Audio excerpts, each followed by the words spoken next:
trigonometric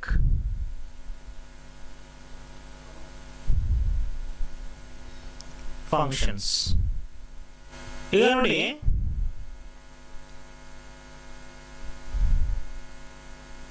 ನಾನು ಒಂದು circle ತಗೊಳ್ತೀನಿ. ಓಕೆ, ಸೊ ಇಲ್ಲಿ ಇದು ಎಂತ ಸರ್ಕಲ್ ಅಂತಂದ್ರೆ ಯೂನಿಟ್ ಸರ್ಕಲ್ ಅಂತ. ಯೂನಿಟ್ ಸರ್ಕಲ್ ಅಂತಂದ್ರೆ ರೇಡಿಯಸ್ 1 ಇರೋದು. ನಾನೊಂದು ಯೂನಿಟ್ ಸರ್ಕಲ್ ಕನ್ಸಿಡರ್ ಮಾಡಿದ್ದೀನಿ. ಯೂನಿಟ್ ಸರ್ಕಲ್ ಅಂದ್ರೆ ರೇಡಿಯಸ್ 1 ಇರುತ್ತೆ. ಸೊ ಅಂತ ಒಂದು ಸರ್ಕಲ್ ಕನ್ಸಿಡರ್ ಮಾಡಿದ್ದೀನಿ ನಾನು, ವಿತ್ ಸೆಂಟರ್ ಅಟ್ ಒರಿಜಿನ್. ಅದರ ಸೆಂಟರ್ ಎಲ್ಲಿದೆ ಅಂತಂದ್ರೆ ಒರಿಜಿನ್ ಅಲ್ಲಿ ಇದೆ. ಅದರ ರೇಡಿಯಸ್ 1 ಯೂನಿಟ್ ಇದೆ. ಸೊ ಈ ತರದ ಒಂದು ಸರ್ಕಲ್ ಕನ್ಸಿಡರ್ ಮಾಡಿದ್ದೀನಿ. ನಾನೇನಾದ್ರೂ ಒಂದು ಸಪೋಸ್ ಒಂದು ಪಾಯಿಂಟ್ ತಗೊಳ್ತೀನಿ ಆನ್ ದ ಸರ್ಕಲ್, ಹಂಗೆ ಬರಿತಾ ಹೋಗಿ ಸಾಧ್ಯ ಆದ್ರೆ.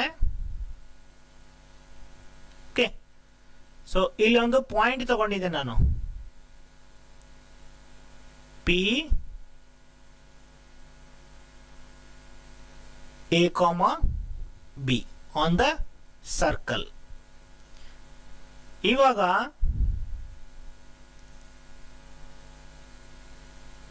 ಇದರ ಲೆಂತ್ ನಾನು ಈ OP ಸೇರಿಸಿದ್ರೆ ಅದೆಷ್ಟಾಗಿರುತ್ತೆ? ಯಾವಾಗಲೂ 1 ಆಗಿರುತ್ತೆ, ಯಾಕಂದ್ರೆ ಅದು ರೇಡಿಯಸ್ ಆಯ್ತು ಈಗ. ಓಕೆ, ಸೊ ನಾನು ತಗೊಂಡಿರೋದೇ ಯೂನಿಟ್ ಸರ್ಕಲ್, ಅದಕ್ಕೆ ಅದರ ಲೆಂತ್ ಎಷ್ಟು? 1. ಆಮೇಲೆ ನಾನು ಸಪೋಸ್ ಇಲ್ಲಿ ಏನಾದ್ರೂ ಪರ್ಪೆಂಡಿಕ್ಯುಲರ್ ಡ್ರಾ ಮಾಡಿದ್ರೆ ಹಿಂಗೆ, suppose if I draw perpendicular here, ಇಲ್ಲಿ ನಾನು ಪರ್ಪೆಂಡಿಕ್ಯುಲರ್ ಡ್ರಾ ಮಾಡಿದ್ರೆ ಇವಾಗ ಈ PM ಪರ್ಪೆಂಡಿಕ್ಯುಲರ್ ಡ್ರಾ ಮಾಡಿದ್ದೀನಿ. ಈ ಲೆಂತ್ ಎಷ್ಟಾಗತ್ತೆ ಅಂತಂದ್ರೆ, ಯಾರು ಹೇಳ್ತೀರಾ? ಇದು ಈ ಪಿ ಅನ್ನ ನೋಡ್ಕೊಂಡು ಪಿ ಕೋಆರ್ಡಿನೇಟ್ಸ್ ಎಷ್ಟಿದೆ? A, B ಇರೋದ್ರಿಂದ OM ಲೆಂತ್ ಎಷ್ಟು? A ಗೆ ಸಮ. ಇದು ಎಷ್ಟಿರುತ್ತಲ್ಲ ಅದು, ಇದು ಇಲ್ಲಿಂದ OM. ಅದೇ ರೀತಿ ಈ PM ಅನ್ನೋದು B ಗೆ ಸಮ. ಓಕೆ, ಸೊ ಆಮೇಲೆ ಸಪೋಸ್ ಇದು OP ಅನ್ನೋದು ಏನಾದ್ರೂ ಥೀಟಾ ಆಂಗಲ್ ಫಾರ್ಮ್ ಮಾಡ್ತಾ ಇದ್ರೆ, ಅಥವಾ ಎಕ್ಸ್ ಅನ್ಬೋದು, ಥೀಟಾ ಅಥವಾ ಅನ್ಬೋದು. Suppose this OP makes angle theta with X Axis. ಇವಾಗ ನೋಡಿ,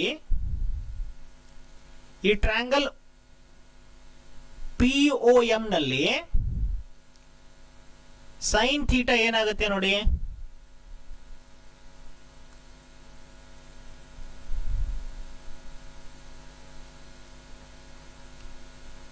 ಸೈನ್ ಥೀಟಾ ಎಷ್ಟಾಗುತ್ತೆ ಈ ಟ್ರಯಾಂಗಲ್ ಅಲ್ಲಿ? ಯಾರು ಹೇಳ್ತೀರಾ? B by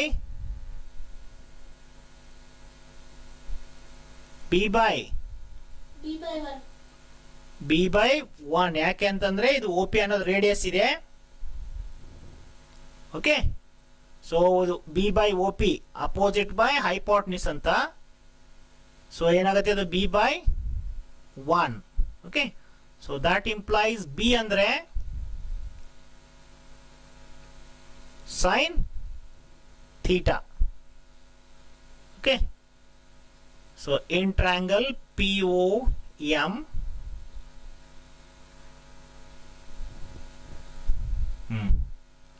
ಸೊ B ಅಂದ್ರೆ ಸೈನ್ ಥೀಟಾ. ಅದೇ ರೀತಿ ಕಾಸ್ ಥೀಟಾ ಹಾಕಿದ್ರೆ, ಕಾಸ್ ಥೀಟಾ ಏನ್ ಬರುತ್ತೆ ಹೇಳಿ? Adjacent by hypotenuse. ಅಡ್ಜಸೆಂಟ್ ಎಷ್ಟಿದೆ? OM.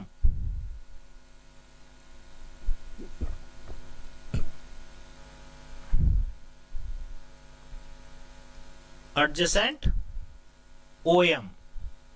Hypotenuse OP. So OM ಅಂದರೆ A, OP ಅಂದರೆ ಪುನಃ 1. So that gives you A is equal to cos theta.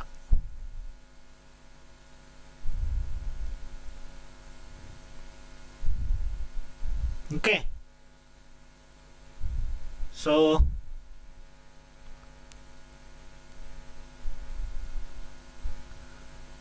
ಇಲ್ಲಿ ಉದ್ದೇಶ ಏನ್ ನೋಡಿ, ಯಾಕೆ ಇದು ಮಾಡಿದೆ ಅಂತಂದ್ರೆ ಈ ಪಾಯಿಂಟ್ P ನ ಕೋಆರ್ಡಿನೇಟ್ಸ್ ಏನಿದೆಯಲ್ಲ A, B, ಅದನ್ನ ನಾವು ಕಾಸ್ ಮತ್ತು ಸೈನ್ ಗಳಲ್ಲಿ ಬರೀಬಹುದು. Any point on the unit circle can be represented in the form of cos and sine. ಅದಕ್ಕೆ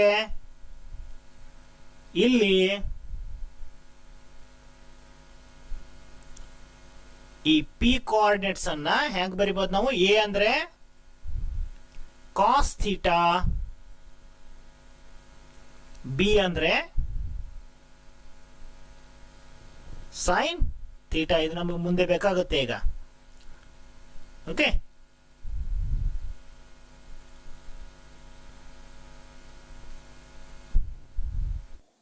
ಈಗ ಒಂದು ಯೂನಿಟ್ ಸರ್ಕಲ್ ಅಂತ ಕನ್ಸಿಡರ್ ಮಾಡೋಣ. ಯೂನಿಟ್ ಸರ್ಕಲ್ ಅಂದರೆ ಅದರ ರೇಡಿಯಸ್ 1 ಇರೋ ಹಾಗೆ. ಆಮೇಲೆ ಅದರ ಮೇಲೆ ಒಂದು P ಆಫ್ A, B ಅನ್ನೋದು ಯಾವುದೋ ಒಂದು ಪಾಯಿಂಟನ್ನು ತಗೊಳ್ಳೋಣ.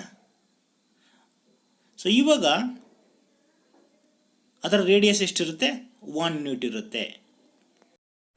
ಸಪೋಸ್ ಈ ಆರ್ಕ್ ಇದು X ಅಂತ ಇದ್ರೆ, ಆರ್ಕ್ ಲೆಂತ್ ಇದು,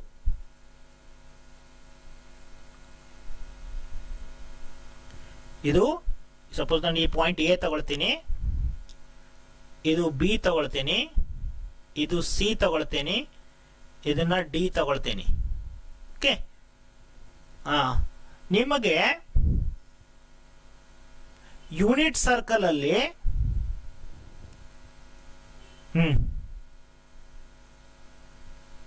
ಆಕ್ಚುಲಿ 1 ರೇಡಿಯನ್ ಅಂದ್ರೆ ಎಷ್ಟು? 1 ರೇಡಿಯನ್ ಅಂದ್ರೆ ಗೊತ್ತಾ ನಿಮಗೆ ಡೆಫಿನೇಷನ್? 1 ರೇಡಿಯನ್ ಹೆಂಗಿರುತ್ತೆ ಅದು?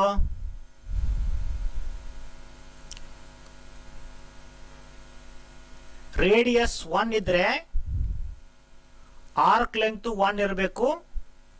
ಆವಾಗ ಈ ಆಂಗಲ್ ಅನ್ನ ನಾವೇನಂತ ಕರಿತೀವಿ? 1 ರೇಡಿಯನ್. ಓಕೆ, ಇದನ್ನ 1 ರೇಡಿಯನ್ ಅಂತ ಕರಿತೀವಿ. ಇದೇನಾದ್ರೂ 2 ಆಗಿದ್ರೆ, ಆರ್ಕ್ ಲೆಂತ್ ರೇಡಿಯಸ್ ಗಿಂತ ಡಬಲ್ ಆಗಿದ್ರೆ ಇದನ್ನ ನಾವು 2 ರೇಡಿಯನ್ಸ್. ನೀವು ಆಂಗಲ್ ಅನ್ನ ಹೇಗೆ ಹೇಳ್ಬೇಕಂತಂದ್ರೆ ಲೆಂತ್ ಆಫ್ ಆರ್ಕ್ ಅಲ್ಲಿನೇ ಹೇಳಬೇಕು. ನೋಡಿ, ಈ ಸಪೋಸ್ ಇದು X ಇದ್ದು, ಓಕೆ, ಇಲ್ಲಿಂದ ಇಲ್ಲಿವರೆಗೆ X ಇದ್ರೆ ಈ ಆಂಗಲ್ ಸೆಂಟ್ರಲ್ ಇರೋ ಆಂಗಲ್ ಎಷ್ಟಿರುತ್ತೆ? X radiance. ಅರ್ಥ ಆಯ್ತಾ? ಯೂನಿಟ್ ಸರ್ಕಲ್ ಅಲ್ಲಿ, ಯೂನಿಟ್ ಸರ್ಕಲ್ ಅಂದ್ರೆ ರೇಡಿಯಸ್ 1 ಇದ್ದಾಗ ಇದು ಸರಿ ಆಗತ್ತೆ. ಓಕೆ, ಸೊ ಇಲ್ಲಿ ನೋಡಿ,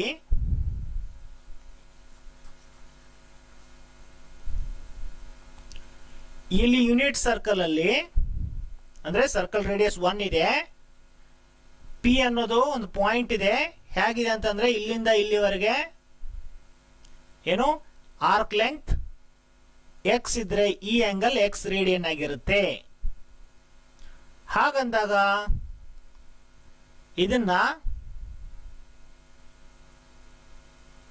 ಇದರ ಕೋಆರ್ಡಿನೇಟ್ಸ್ ಎಷ್ಟಾಗುತ್ತೆ? cos x sin x. ನಾ ಹಿಂದೆ ಹೇಳಿದ್ದೀನಿ, A ಅನ್ನೋದು cos x ಗೆ ಸಮ ಆಗುತ್ತೆ, B ಅನ್ನೋದು ಸೈನ್ ಎಕ್ಸ್ಗೆ ಸಮನಾಗಿರುತ್ತೆ. ಆಯ್ತಾ?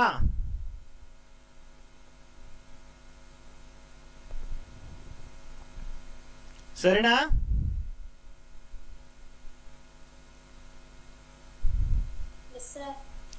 ಇನ್ನು ನೋಡಿ ಹಂಗೆ ಬೇಸಿಕ್ ತಿಳ್ಕೊಳ್ಳೋದು ತುಂಬಾ ಇಂಪಾರ್ಟೆಂಟ್. ಇಲ್ಲಿ ಬರ್ಕೊಳ್ಳೋದು ಏನು ಬೇಡ, ನಾನು ಹೇಳ್ತೀನಿ. ಓಕೆ, ಪುನಃ ಗಮನಿಸಿ. ಕಷ್ಟ ಅನ್ಸ್ಬೋದು, ಆಮೇಲೆ ಅರ್ಥ ಆದ್ರೆ ನೀರು ಕುಡಿದಷ್ಟೇ ಸುಲಭ. ಓಕೆ, ಪುನಃ ನಾನು ಇದು ಯೂನಿಟ್ ಸರ್ಕಲ್. ಯೂನಿಟ್ ಸರ್ಕಲ್ ಅಂತ ನಾನು ಹೇಳಿದ ತಕ್ಷಣ ನಿಮ್ಗೆ ಏನು ಫ್ಲಾಶ್ ಆಗ್ಬೇಕು ಹೇಳಿ? ಯೂನಿಟ್ ಸರ್ಕಲ್, ಯೂನಿಟ್ ಅಂದ್ರೆ 1 ಅಂತ. ಓಕೆ, ಆ ಸರ್ಕಲ್ ನ ರೇಡಿಯಸ್ ಎಷ್ಟಿರುತ್ತೆ? ಮಾತಾಡ್ಬೇಕು. ಯೂನಿಟ್ ಸರ್ಕಲ್ ಅಂದ ತಕ್ಷಣ ರೇಡಿಯಸ್ ಎಷ್ಟು? 1 ಯೂನಿಟ್. ಓಕೆ, ಸೊ ಇದು 1 ಯೂನಿಟ್ ಇರುತ್ತೆ ಇಲ್ಲಿಂದ ಇಲ್ಲಿವರೆಗೆ. ಇವಾಗ ಈ ಆಂಗಲ್ ಇದೆಯಲ್ಲ, ಸಾರಿ, ಇಲ್ಲಿಂದ ಇಲ್ಲಿವರೆಗೆ ಆಂಗಲ್ ಅಂತ ತಿಳ್ಕೊಳ್ಳಿ. ಈ ಆಂಗಲ್, ಇದು ಆಂಗಲ್ ಎಷ್ಟು? 90 ಡಿಗ್ರಿ. ಇವಾಗ ಅದು π/2 ಅಂತ ಹೇಳ್ತೇವೆ ನಾವು, ಹೌದಲ್ವಾ? 90 ಡಿಗ್ರಿಗೆ ಏನು ರೇಡಿಯನ್ ಅಲ್ಲಿ ಬರೆದ್ರೆ π/2 ರೇಡಿಯಸ್. ಅದು ಹೇಗೆ ಬಂತು ಅನ್ನೋದು ನೋಡಿ, ಇನ್ನೊಂದ್ಸಲ ವಿಚಾರ ಮಾಡಿ. ಈಗ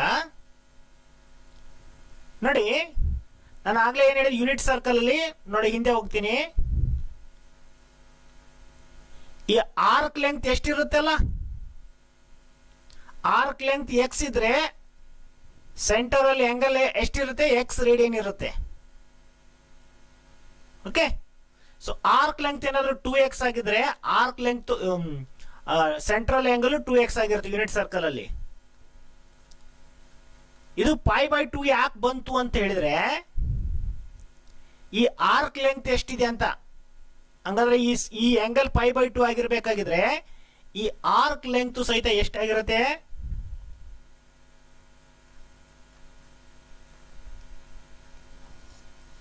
π/2. ಅದು ಹೇಗೆ ಅಂತ ಹೇಳಿದ್ರೆ ನೋಡಿ, ಸರ್ಕಂಫರೆನ್ಸ್ ಎಷ್ಟು? ಸರ್ಕಲ್ ದ ಫುಲ್ ಲೆಂತ್ ಎಷ್ಟಿದು? Circumference, what is the circumference of the circle? ಸುತ್ತಳತೆ ಎಷ್ಟು? ಸರ್ಕಂಫರೆನ್ಸ್ ಎಷ್ಟು? Circumference of the circle is given by what? 2πr. ಇಲ್ಲಿ ರೇಡಿಯಸ್ ಅನ್ನೋದು ಎಷ್ಟಿದೆ?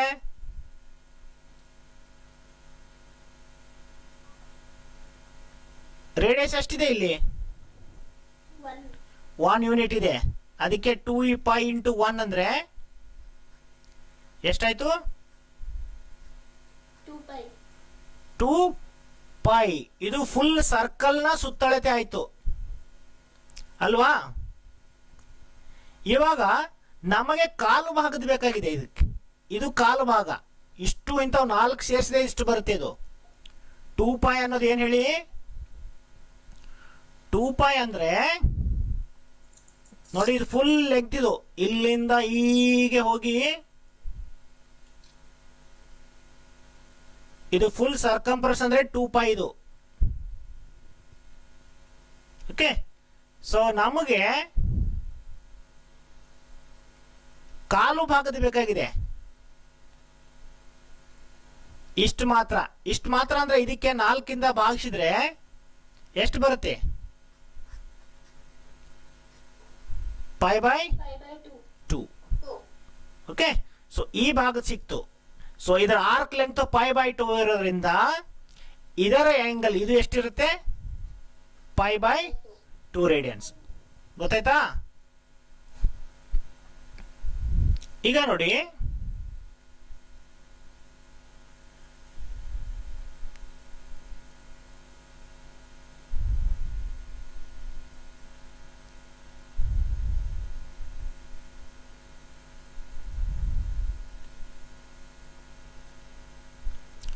ಪುನಃ ಇಲ್ಲೊಂದು ಸರ್ಕಲ್ ಇದೆ, ಯೂನಿಟ್ ಸರ್ಕಲ್ ನಾನು ಡ್ರಾ ಮಾಡಿರೋದು.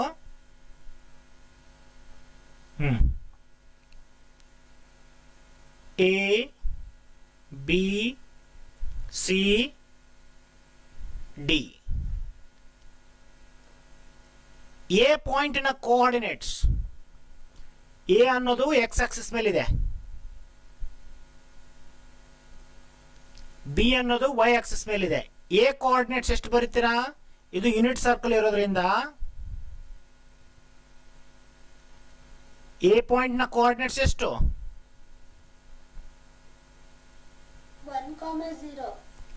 1,0. ಯಾಕೆ ಹೇಳಿ? ಇದು ಎಕ್ಸ್ ಆಕ್ಸಿಸ್ ಮೇಲೆ ಇರೋದ್ರಿಂದ ವೈ ಕೋಆರ್ಡಿನೇಟ್ 0 ಇರುತ್ತೆ. ಬಿ ಪಾಯಿಂಟ್ ನ ಕೋಆರ್ಡಿನೇಟ್ಸ್, ಬಿ ಅನ್ನೋದು ವೈ ಆಕ್ಸಿಸ್ ಮೇಲೆ ಇದೆ, ಇಲ್ಲಿಂದ ಇಲ್ಲಿವರೆಗೆ ಲೆಂತ್ 1 ಯೂನಿಟ್ ಇದು. ಸೊ ಬಿ ಪಾಯಿಂಟ್ ನ ಕೋಆರ್ಡಿನೇಟ್ಸ್ ಎಷ್ಟು? 0,1. ಸಿ ಪಾಯಿಂಟ್ ನ ಕೋಆರ್ಡಿನೇಟ್ಸ್ ಹೇಳಿ. 0,0. ಸಿ ಈ ಕಡೆ ಇದೆ, ಲೆಫ್ಟ್ ಅಲ್ಲಿ 1,0. ನೋಡಿ. 0ನ ಎಡಭಾಗಕ್ಕಿದೆ ಅಲ್ವಾ? ಈ 0ನ ಈ ಕಡೆ ಎಡಭಾಗಕ್ಕೆ ಹೋದಂತೆ ಎಲ್ಲ ಮೈನಸ್ ವ್ಯಾಲ್ಯೂಸ್ ಬರ್ತವೆ, ಎಕ್ಸ್ ವ್ಯಾಲ್ಯೂಸ್. -1 ನೀವು ಗ್ರಾಫ್ ಶೀಟ್ ಅಲ್ಲಿ ಬರೆಯಲ್ವಾ? -1, -2, -3 ಹಂಗೆ, ರೈಟ್? ಹಾ, ಈ ಕಡೆ ಎಷ್ಟಿರುತ್ತೆ ಇದು? ಈ ಕಡೆ ಮೈನಸ್, ಹಾಗೆ ಈ ಕಡೆ. ಹಾ, ಈ ಕಡೆ ಕೆಳಕ್ ಬಂದ್ರೆ 0ನ ಕೆಳಗಡೆ ವೈ ಆಕ್ಸಿಸ್ ವ್ಯಾಲ್ಯೂಸ್ ಏನಿರುತ್ತೆ ಇಲ್ಲಿ? -1, -2, -3 ಇರುತ್ತಲ್ಲ. ಸೊ ಇಲ್ಲಿಂದ ಇಲ್ಲಿವರೆಗೆ 1 ಯೂನಿಟ್ ಇದೆ, ಆದ್ರೆ ಕೆಳಗಡೆ ಇರೋದ್ರಿಂದ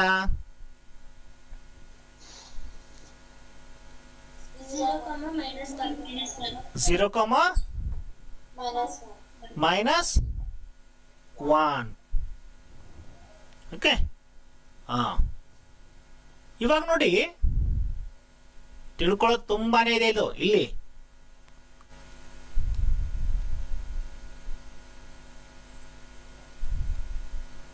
ಓಕೆ, ನಾನು ಹಿಂದೆ ಹೇಳಿದ್ದೆ ನಿಮ್ಗೆ, ಇದು ಎಕ್ಸ್ ಇದ್ರೆ ಹಿಂದಿನ ಸ್ಲೈಡ್ ಅಲ್ಲಿ ಇದರ ಕೋಆರ್ಡಿನೇಟ್ಸ್ ಹೆಂಗ್ ಬರೀತಾರೆ? ಕಾಸ್ ಎಕ್ಸ್ ಸೈನ್ ಎಕ್ಸ್ ಅಲ್ವಾ? ಎಕ್ಸ್ ಅಂದ್ರೆ ಏನು? ಆಂಗಲ್. ಈ ರೇಖೆ ಮತ್ತು ಈ ಎಕ್ಸ್ ಆಕ್ಸಿಸ್ ಮಧ್ಯೆ ಇರ್ತಕ್ಕಂಥ ಆಂಗಲ್ ಅದು, ರೈಟ್? ಸೊ ಇಲ್ಲಿ ಎ ಪಾಯಿಂಟ್ ಇತ್ತಲ್ಲ, ಹಾಗಾದ್ರೆ ಎಗೂ ಸಹಿತ ಈ ತರ ಕಾಸ್ ಎಕ್ಸ್ ಸೈನ್ ಎಕ್ಸ್ ಅಲ್ಲಿ ಬರೀಬಹುದು. ಈ ಕಡೆ ನೋಡಿದ್ರೆ ನಾನು 1,0 ಬರ್ದಿಲ್ಲ, ರೈಟ್? ಈಗ ನೀವು ಇದನ್ನ ಸಹಿತ ಎ ಪಾಯಿಂಟ್ ಅನ್ನ ಸಹಿತ ಕಾಸ್ ಮತ್ತು ಸೈನ್ ಅಲ್ಲಿ ಬರೆಯೋದು.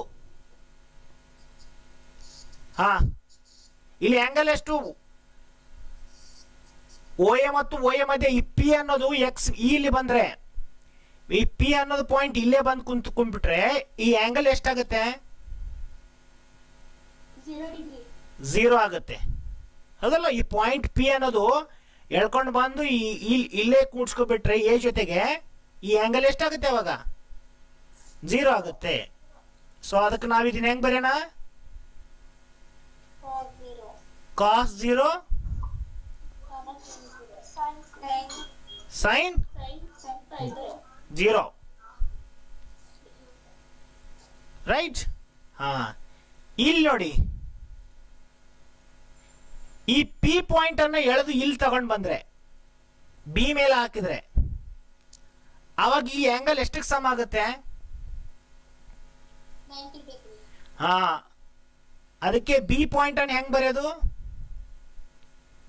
Cos 90, 90 degree, 90 ಅಂದ್ರೆ ಇನ್ನೊಂದು ರೀತಿಯಲ್ಲಿ ಬರೆದಂಗೆ 5/2.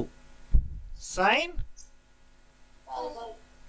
5/2.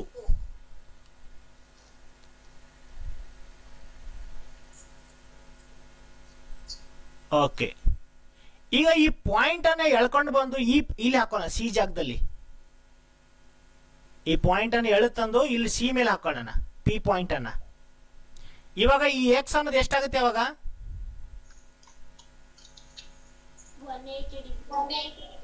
180 ಡಿಗ್ರಿ. ಸೊ ಅದಕ್ಕೆ ಏನು ಬರ್ಕೊಳ್ಬೇಡಿ, ಗೊತ್ತಾಯ್ತಾ?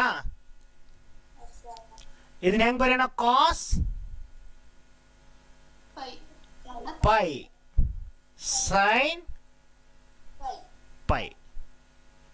Okay, very good. ಇವಾಗ ಇದನ್ನೇ ಪಿ ಪಾಯಿಂಟ್ ಅನ್ನು ಹಂಗೆ ಎಳ್ಕೊಂಡು ಬಂದು ಇಲ್ಲಿ ಹಾಕೋಣ. ಇಲ್ಲಿವರೆಗೆ ಎಳ್ಕೊಂಡ್ ಬರೋಣ. ಇಲ್ಲಿ ಈ ಪಾಯಿಂಟ್ ತಗೊಂಬರೋಣ. ಅವಾಗ ಎಕ್ಸ್ ಎಷ್ಟಾಗುತ್ತೆ ಹೇಳಿ? ಡಿಗ್ರಿನಲ್ಲೇ ಹೇಳಿ, ತೊಂದರೆ ಇಲ್ಲ. 270 ಕಾಸ್ 270 ಆಗುತ್ತೆ. ಕಾಸ್ 270 ಅನ್ನ ನೀವು 270 ಅನ್ನ ರೇಡಿಯನ್ ಅಲ್ಲಿ ಕನ್ವರ್ಟ್ ಮಾಡಿದ್ರೆ 3π/2. ಓಕೆ, ಹಾ. ಇವಾಗ ಇದನ್ನ ನೋಡಿ. ಈಗ ಇಂಟ್ರೆಸ್ಟಿಂಗ್ ಹೆಂಗಿದೆ. ಈಗ ಒಂಚೂರು ಜೂಮ್ ಕಮ್ಮಿ ಮಾಡ್ತೀನಿ. Okay,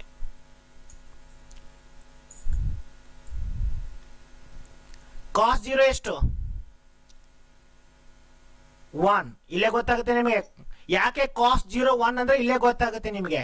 cos 0 is 1, sign 0 is 0. ನೋಡಿ, ಈ ಪೊಸಿಷನ್ 1 0 ಇದೆ, ಇಲ್ಲೇ ಅದೇ ಇದೆ. ಸೊ ಇವೆರಡು ಒಂದೇ ಇರಬೇಕು. ಇಲ್ಲಿ ನೋಡಿ, ಕಾಸ್ π/2 0, ಸೈನ್ π/2 1.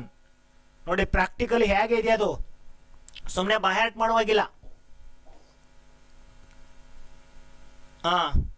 ಕಾಸ್ ಪೈ ಅಂದ್ರೆ -1, ಸೈನ್ ಪೈ ಅಂದ್ರೆ 0. ಕಾಸ್ 3π/2 ಅಂದ್ರೆ 0, ಸೈನ್ 3π/2 ಅಂದ್ರೆ -1. ಓಕೆ, ಸೊ ಈ ಫಿಗರ್ ಇಂದ ನೀವು ಏನು ಕಲಿತೀರಾ ಅಂತ ಹೇಳಿದ್ರೆ, ಕಾಸ್ 0 ಅಂದ್ರೆ ಎಷ್ಟು, ಕಾಸ್ π/2 ಅಂದ್ರೆ ಎಷ್ಟು, ಕಾಸ್ ಪೈ ಅಂದ್ರೆ ಎಷ್ಟು, ಸೈನ್ ಪೈ ಅಂದ್ರೆ ಎಷ್ಟು ಅನ್ನೋದು ಈ ಫಿಗರ್ ಇಂದನೇ ಗೊತ್ತಾಗುತ್ತೆ.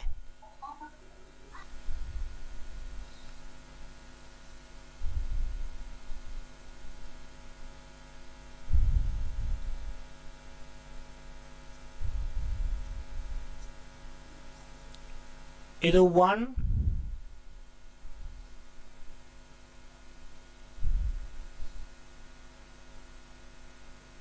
ಕಾಮ 0. ಇದನ್ನೇ ನಾವು ಕಾಸ್ 0,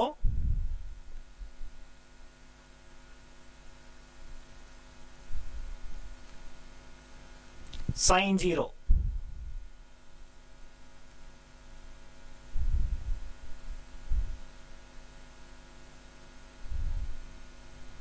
ಇಲ್ಲಿ ಪಾಯಿಂಟ್ ಬಿ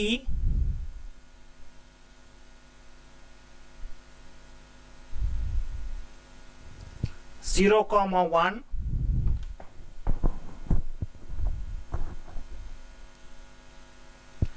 ಇದನ್ನ ಕಾಸು ಸೈನ್ ಅಲ್ಲಿ ಬರೆದ್ರೆ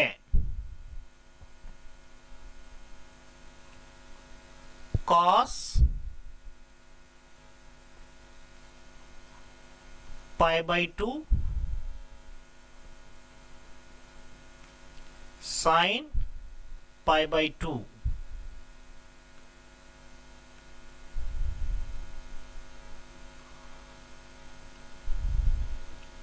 ಇಲ್ಲೊಂದು ಸಿ ಪಾಯಿಂಟ್ ಇದೆ, ಅದರ ಕೋಆರ್ಡಿನೇಟ್ಸ್ -1,0.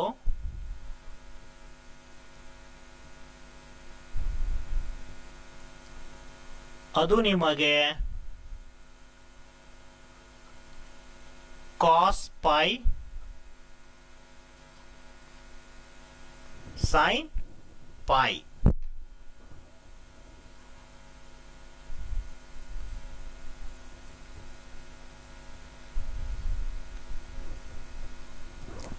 ಡಿ ಒಂದು ಪಾಯಿಂಟ್ ಇದೆ ಇಲ್ಲಿ, ಅದರ ಕೋಆರ್ಡಿನೇಟ್ಸ್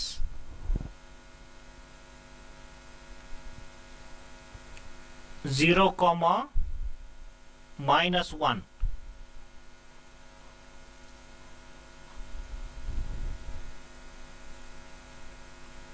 ಸೊ ಅದನ್ನ ಕಾಸು ಸೈನ್ ಅಲ್ಲಿ ಬರೆದ್ರೆ ಕಾಸ್ of 3π/2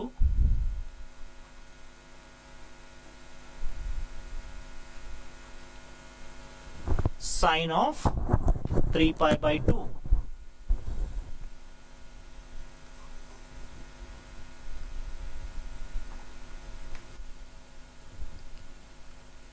From the figure, you can conclude that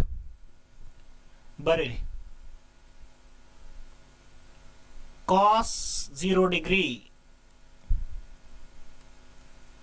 cos 0 degree is 1 sine 0 degree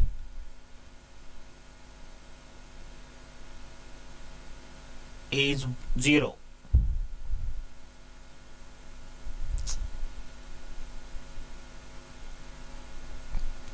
ಆಮೇಲೆ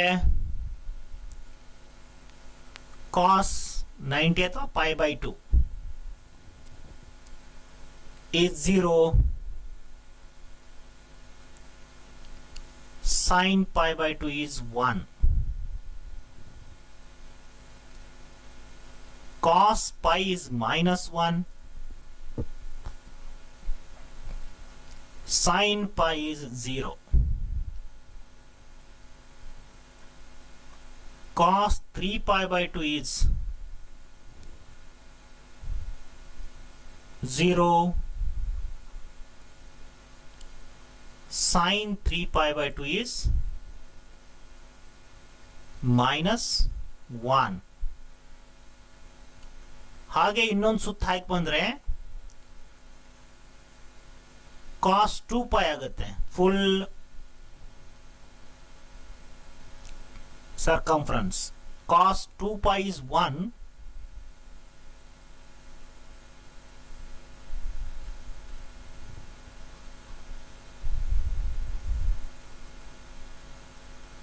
sin 2π is 0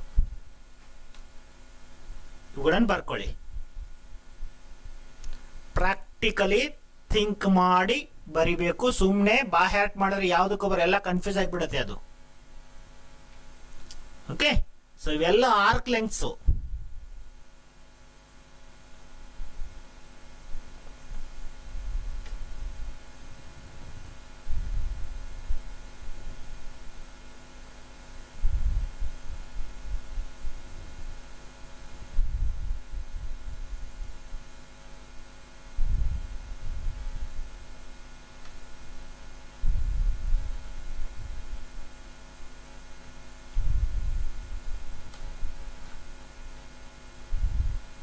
ಓಕೆ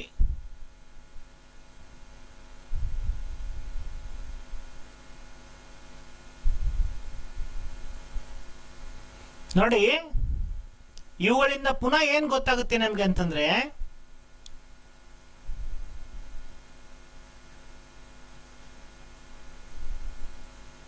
ಇಲ್ಲಿ ಗಮನಿಸಲಿ sin pi 0 sin 2π 0 ಸೊ ಇದೇ ತರ ಹೋದ sin 3π sin 4π sin 5π is always 0 ಅದಕ್ಕೆ ಯು ಕ್ಯಾನ್ ಕನ್ಕ್ಲೂಡ್ ದಟ್ ಏನು ಈ ಎಲ್ಲ ಸಂದರ್ಭದಲ್ಲಿ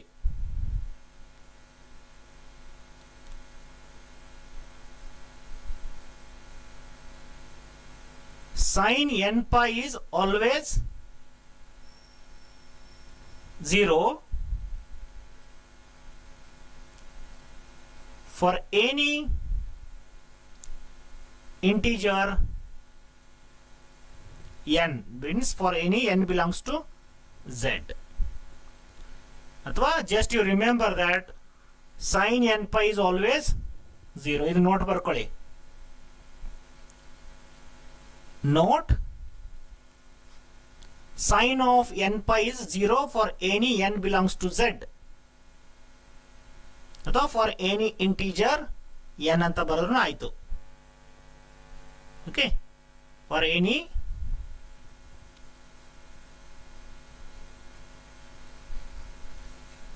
integer n. So sine of n pi is always 0. Looking at this, ಇವೆಲ್ಲ ಗ್ರಾಫ್ ಡ್ರಾ ಮಾಡಬೇಕಾಗುತ್ತೆ, ಅಲ್ಲಿ ತುಂಬಾ ಹೆಲ್ಪ್ ಆಗುತ್ತೆ.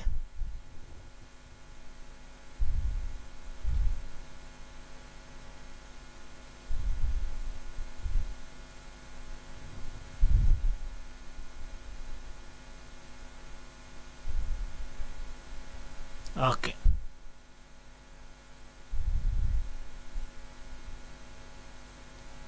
ಅದೇ ತರ ಈ ಕಾಸ್ ವ್ಯಾಲ್ಯೂಸ್ ಅನ್ನು ಕಂಪೇರ್ ಮಾಡಿ ನೋಡೋಣ. ಕಾಸ್ ಯಾವ್ಯಾವ ಸಂದರ್ಭದಲ್ಲಿ 0 ಆಗಿದೆ? ಕಾಸು ಇಲ್ಲಿ 0 ಆಗಿದೆ ಪೈ ಬೈ 2ಗೆ, ಆಮೇಲೆ 3π/2. ಸೊ ಇದೇ ತರ ಏನಾಗುತ್ತೆ ಅಂದ್ರೆ ಕಾಸ್ ಅನ್ನೋದು ಎಲ್ಲ ಆಡ್ π/2 ಅಂದ್ರೆ 1π/2, 3π/2, 5π/2, 7π/2 ಇವುಗಳೆಲ್ಲ ಕಾಸ್ ವ್ಯಾಲ್ಯೂ 0 ಆಗುತ್ತೆ. ಅದಕ್ಕೆ ನೀವು ಇದನ್ನು ಸಹಿತ ನೆನಪಿಟ್ಕೊಳ್ಬೇಕು. ಕಾಸ್ ಆಫ್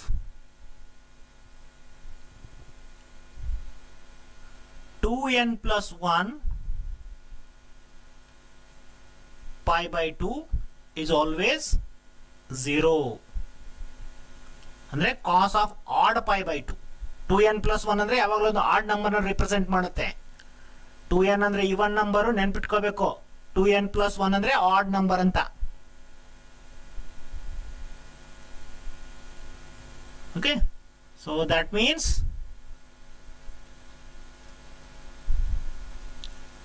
ಕಾಸ್ π/2 ಅಥವಾ ಕಾಸ್ 3π/2 ಅಥವಾ ಕಾಸ್ 5π/2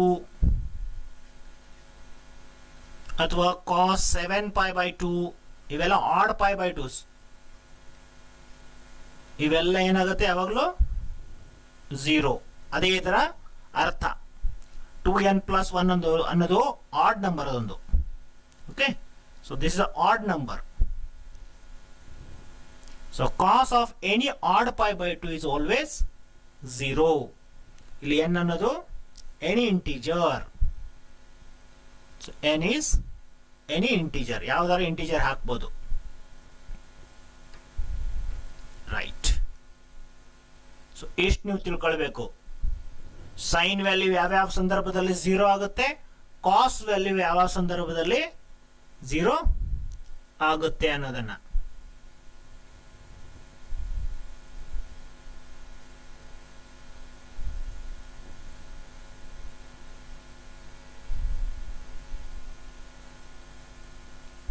okay, ಬರದ್ರಾ? Okay,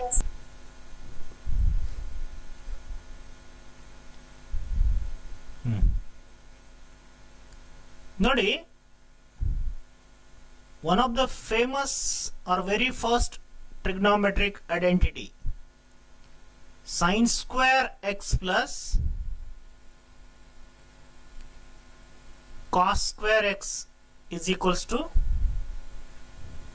1. Sin square x plus cos square x is equal to 1. ಇದನ್ನೇ ನಾವು ಈ ಸೈನ್ ಸ್ಕ್ವೇರ್ ಅನ್ನ ಈ ಕಡೆ ಕಳಿಸಿದ್ರೆ, ಓಕೆ, ಇದರಿಂದಾನೇ ಇನ್ನೊಂದು ಹೊಸ ಐಡೆಂಟಿಟಿ ನಾವು ನೆನಪಿಟ್ಕೋಬಹುದು.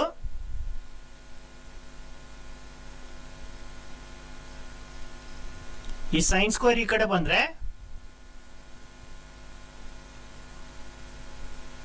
1 - ಸೈನ್ ಸ್ಕ್ವೇರ್ ಆಗುತ್ತೆ. ಅದಕ್ಕೆ 1 - ಸೈನ್ ಸ್ಕ್ವೇರ್ ಅಂದ ತಕ್ಷಣ ನೀವು ಕಾಸ್ ಸ್ಕ್ವೇರ್ ಅಂತ ಹೇಳಬೇಕು, ಅಥವಾ ಕಾಸ್ ಸ್ಕ್ವೇರ್ ಅನ್ನ 1 - ಸೈನ್ ಸ್ಕ್ವೇರ್ ಆಗಿ ರಿಪ್ಲೇಸ್ ಮಾಡಬಹುದು. ಇದೇ ತರ ಕಾಸ್ ಸ್ಕ್ವೇರ್ ಅನ್ನ ಈ ಕಡೆ ಕಳಿಸಿದ್ರೆ ಉಳಿದೆಷ್ಟಿದು? ಈ ಕಡೆ ಸೈನ್ ಸ್ಕ್ವೇರ್ ಉಳಿತೆ. ಸೈನ್ ಸ್ಕ್ವೇರ್ ಅನ್ನ ನೀವು 1 - ಕಾಸ್ ಸ್ಕ್ವೇರ್ ಆಗಿ ಬರಿಬಹುದು. ಬರ್ಕೊಳ್ರಿ.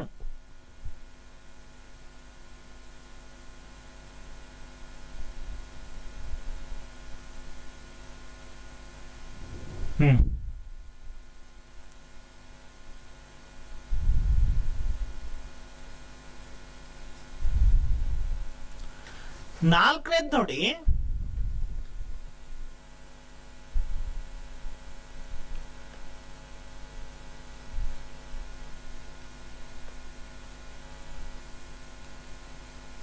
ಈ ಮೊದಲನೇ ಇಕ್ವೇಶನ್ಗೆ ನೀವೇನಾದ್ರೂ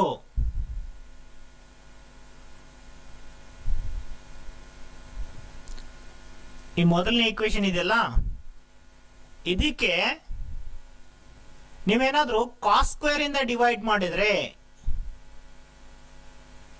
if we divide it first equation by cos square X ಇಂದ ಡಿವೈಡ್ ಮಾಡಿದ್ರೆ ಏನಾಗುತ್ತೆ ಅನ್ನೋದನ್ನ ನೋಡೋಣ. ಮೊದಲನೇ ಇಕ್ವೇಶನ್ಗೆ ಕಾಸ್ ಸ್ಕ್ವೇರ್ ಎಕ್ಸ್ ಇಂದ ಡಿವೈಡ್ ಮಾಡಿದ್ರೆ ಏನಾಗುತ್ತೆ, ಏನ್ ಉಳಿರುತ್ತೆ ಹೇಳಿ? Sine square X by sine square X by cos square X. Cos ಸ್ಕ್ವೇರ್ಗೆ ಕಾಸ್ ಸ್ಕ್ವೇರ್ ಇಂದ ಡಿವೈಡ್ ಮಾಡಿದ್ರೆ 1 equal to 1 by cos square ಬರುತ್ತೆ. ಹೌದಾ? ಈ ಸೈನ್ ಬೈ ಕಾಸ್ ಅಂದ್ರೆ tan,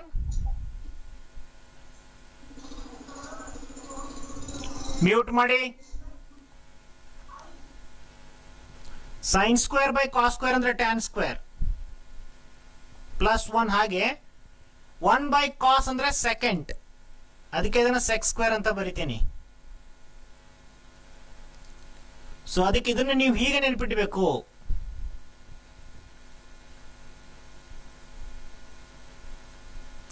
one plus tan square X ಅಂದ್ರೆ second square X. Okay, so ಇದು ತುಂಬಾನೇ ಈ ತರದ್ದು ಬರ್ತವೆ, ನೆನ್ಪಿಟ್ಕೊಳ್ಳಿ. 1 ಪ್ಲಸ್ ಟ್ಯಾನ್ ಸ್ಕ್ವೇರ್ ಅಂದ್ರೆ second square X.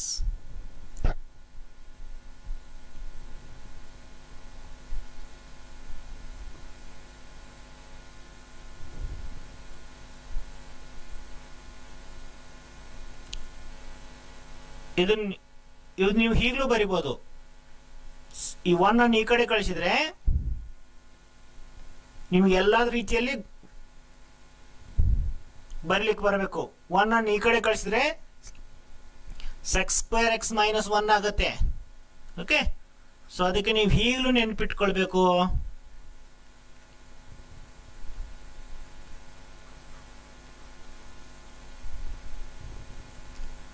tan square x is equal to sec square x minus 1.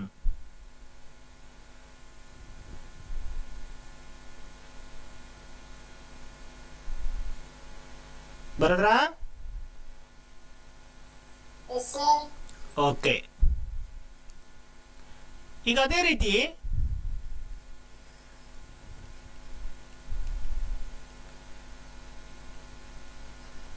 Dividing equation 1 ನೀವು ಕಾಸ್ ಸ್ಕ್ವೇರ್ ಇಂದ ಡಿವೈಡ್ ಮಾಡಿದ್ರೆ ಈಗ ಸೈನ್ ಸ್ಕ್ವೇರ್ ಇಂದ ಡಿವೈಡ್ ಮಾಡಿ. Dividing equation 1 by sine square X ಏನ್ ಬರುತ್ತೆ? ಮೊದಲನೇದು ಬರೋದು sign square by sine square ಬರುತ್ತೆ. ಅದಕ್ಕೆ ಬೇಕಂದ್ರೆ ಬರ್ಕೊಳ್ಳಿ. ಇದು ಮೊದಲನೇ ಇಕ್ವೇಶನ್ಗೆ ಸೈನ್ ಸ್ಕ್ವೇರ್ ಇಂದ ಡಿವೈಡ್ ಮಾಡಿದ್ರೆ sign square X by sine square X plus cos square x by sin square x equals to 1 by sin square x.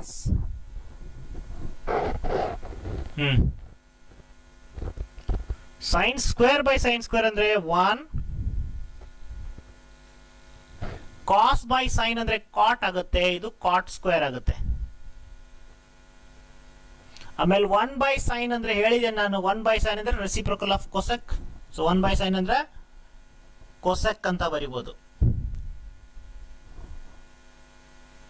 ಇದು cot square X. Okay, so ಇದನ್ನು ನೀವು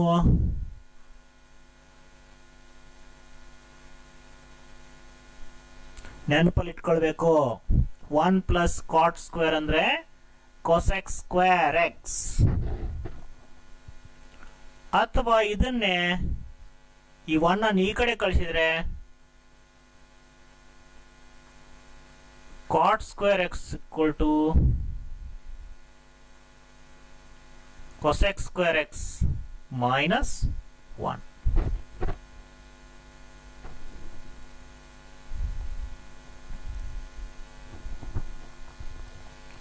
ಓಕೆ, ಸೊ ಇವನ್ನ ನಾವು ಹೈಸ್ಕೂಲಲ್ಲಿ 10th ಸ್ಟ್ಯಾಂಡರ್ಡಲ್ಲಿ use ಮಾಡಿದ್ದೀರಾ ನೀವು. So ಅದನ್ನ ಇನ್ನೊಂದ್ಸಲ recap ಮಾಡಿದೆ, ಬಟ್ ಇವಾಗ ನಿಮಗೆ ಇವು ತುಂಬಾನೇ ಯೂಸ್ ಆಗುತ್ತೆ. ಸೊ ನೀವು ಟ್ರಿಗ್ನಾಮೆಟ್ರಿ ಕಲಿಯುವಾಗ ಈ ಐಡೆಂಟಿಟೀಸು ಇಂಪಾರ್ಟೆಂಟ್ ರೋಲನ್ನು ಪ್ಲೇ ಮಾಡುತ್ತೆ. ಸೊ ಯಾವುದೇ ಕಾರಣಕ್ಕೂ ಇವುಗಳಲ್ಲಿ ಕಾಂಪ್ರಮೈಸ್ ಮಾಡಬಾರ್ದು. ಸೊ ಇವಷ್ಟು ಮೊದಲು ಬರ್ತಕ್ಕಂಥ ಒಂದು 5 ಐಡೆಂಟಿಟೀಸನ್ನು ನೀವು ಯಾವತ್ತೂ ಮರಿಬಾರ್ದು. ಸೊ ನಾಲ್ಗೆ ತುದಿ ಮೇಲೆ ಇವೆಲ್ಲ ಇರಬೇಕು.